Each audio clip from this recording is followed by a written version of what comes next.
Ika-27 ng Mayo, ako si Lorlyn Garcia Velarde, hatid sa inyo ang pinakamaiinit na balita sa bansa dito sa News Force. Sa ulo ng mga balita, Pangulong Marcos Jr. nakaharap ang Filipino community sa kanyang unang araw ng pagbisita sa Japan. Eid al-Adha ipinagdiwang ng mga Muslim sa buong bansa. Senate Minority Walkout naganap sa gitna ng sesyon. Cash assistance para sa TNVS service delivery rider sa buong bansa sinimulan na. Patas at pantay na balita, komprehensibong ulat para sa pulso ng masa. Ito ang News Force.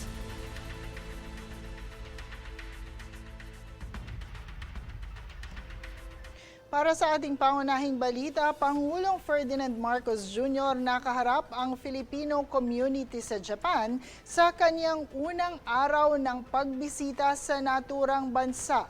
Ayon sa Pangulo, ang pagpunta sa Japan ay tugon sa paanyaya ng Japan, subalit ang kanyang inuna ay ang makita ang mga Filipino sa Japan dahil sila ang dahilan ng mahalagang relasyon ng Japan at Pilipinas. Base sa datos, mayroong mahigit 340,000 na Filipino na nagtatrabaho at naninirahan sa Japan. Bago pa man kami makikipagpulong sa mga pinuno ng Japan, minarapat naming unahin ang pagkikipagkita sa inyo.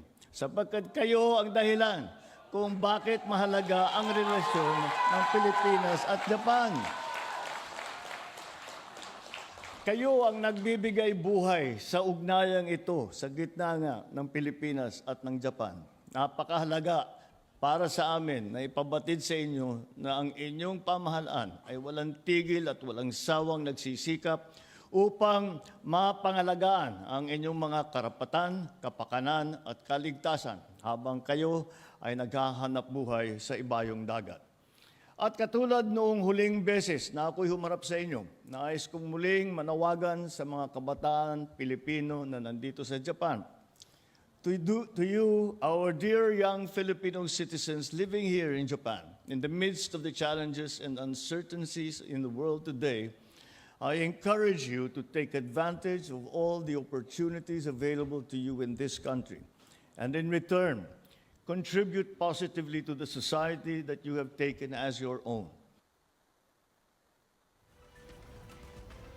Ayon sa Pangulo, ang kanyang pagbisita sa Japan ay upang mas lalong palawigin ang relasyon ng dalawang bansa.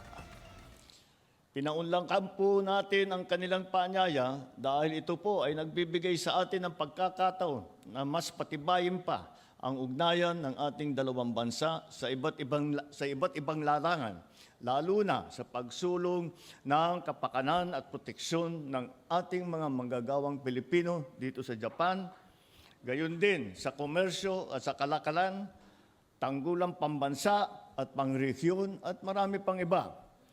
Napapanahon din ang ating pagbisita dito dahil ngayong taon ay ipinagdiriwang natin ang ika-70 anibersaryo ng normalisasyon ng diplomatikong ugnayan ng Pilipinas at Japan.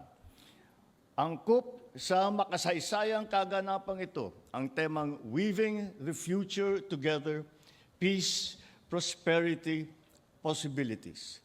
Sapagkat ito ay sumasailalim at sumasalamin sa ating mga hangarin at nagkakaisang layunin para sa kinabukasan ng ating dalawang bansa.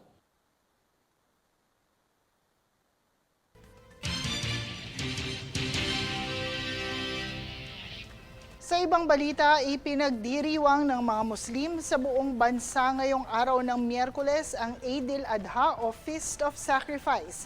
Isa ito sa dalawang pinakamahalagang pagdiriwang sa relihiyong Islam na sumisimbolo sa pananampalataya, sakripisyo at pagpapaalala ng pagbibigay malasakit sa kapwa, lalo na sa mga kapuspalad o mga nangangailangan.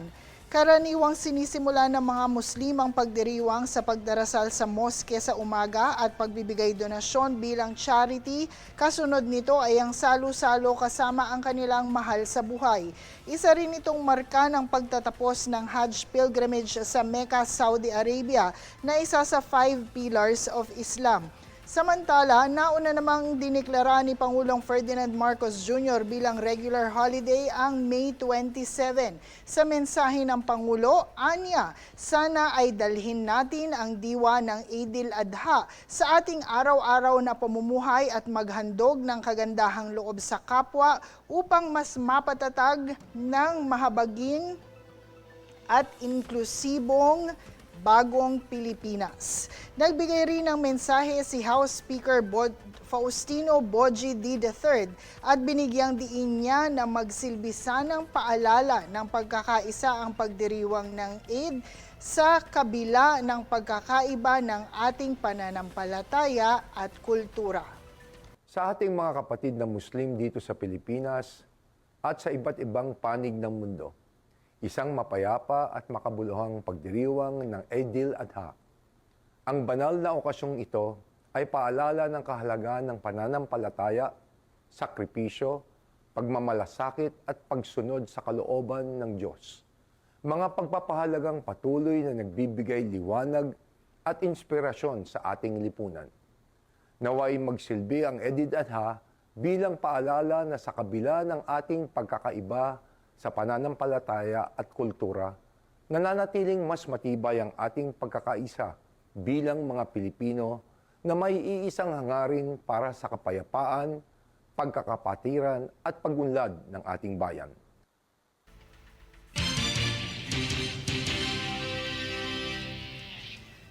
Sa ibang balita, sinimula na ngayong Miyerkules ng Department of Social Welfare and Development o DSWD ang malawakang pamamahagi ng cash relief assistance para sa mga TNVS at service delivery riders sa iba't ibang bahagi ng bansa. Unang isinagawa ang payout na 5,000 piso sa Metro Manila at San Fernando, Pampanga. Layo ng programa na makapagpamigay ng agarang tulong at suporta sa mga tsuper sa buong bansa sa gitna ng mataas na presyo ng krudo bunsod ng kasalukuyang energy emergency.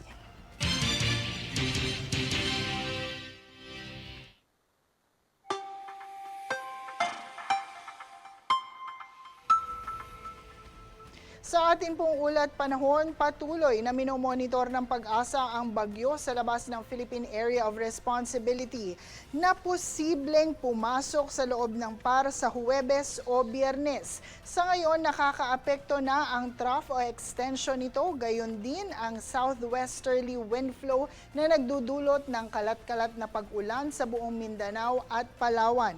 Habang mainit at maalinsangan panahon pa rin ang mararanasan sa Luzon at Visayas na may mataas na tsansa ng bahagyang pagbuhos ng ulan bunsod ng localized thunderstorms. Inaasahan namang mararamdaman ang pinakamataas na heat index na danger level 46 degrees Celsius sa Dagupan City, Tuguegarao City at sa Sangli Point sa Cavite City.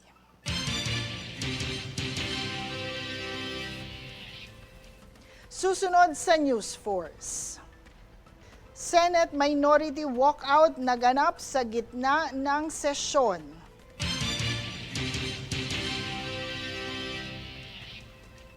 Manatiling nakatutok para sa higit pang mga balita sa pagbabalik ng News Force.